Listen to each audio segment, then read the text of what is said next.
Kaibigan to. Luto tayo ng sinigang po. Sinigang na pork, kaibigan ha. Ayan ha, kaibigan ha. Masarap po to. Masarap na sinigang. Ang gulay natin po nito, repolyo na lang. Ang gisa ang repolyo nyo, pwede naman yan eh. Kung may okra kayo, sitaw, ganyan, okay na po. Saka isang sinigang mix lang katapat po niyan. Nakita nyo po, ayan o. So halo na po natin itong ating siling panigang. Ayan po. Tatalo na yan. 1 minute. Okay na to. Diba kaibigan? Ayan, ang ganda oh. Ganda ng kulay. Saka asin nito kaibigan. Huwag naman sobrang asin. Timplahin nyo po. Baka mamaya eh, umiktad si madam nyo pag humigod na sabaw. Diba? Tama lang, tama lang. Ayan oh. Yan po. Puro pork chop yung ginawa ko po kaya mabilis maluto. Nakita nyo po. Mabilis maluto po yan. Ayan. Ano po. Kita nyo po. Sarap na to eh.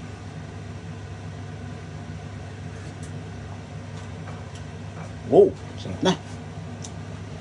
Sarap na po yan. Kita nyo kaibigan. Ayan oh. Ganda oh. May green, may ano, may sili, may kamatis. Yun lang delikado po nito oh. Ayan oh. Kaibigan oh. May delikado, may sili. Ayan. Tingnan nyo po oh. Ayan oh. Ayan oh. Diba? Kaibigan. Ganun lang kasimple magsigang. Hindi na pinapahirapan yan. Ayan, di ba? Saan pa kayo? Saan yung mind na kayo? Kain po tayo. At tayo ay... Ayan.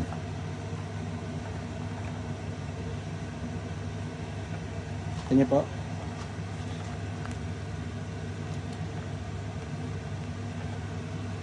Hinihayan ko na po kasi luto na to eh. Luto na yan. Ang iluluto lang natin yung aroma ng sili natin. Ayan.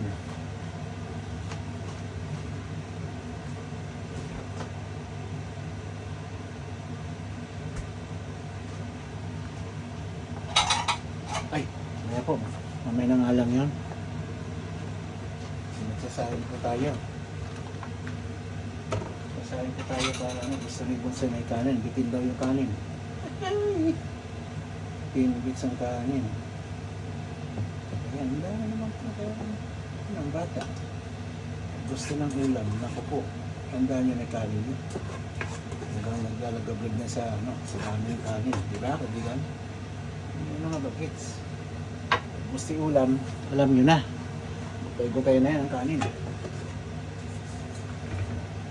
So, tinutuloy-tuloy itong video po ha. Habang tayo nagpapandini. Sayo ng bigas para tayo magsayo ng dago.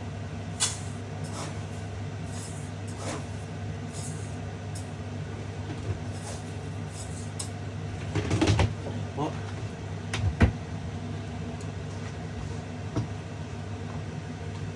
Ano kaibigan? So hanggang dito lang. Kita ko niyo po. Ayan po oh. Ganda na oh. Ayan oh.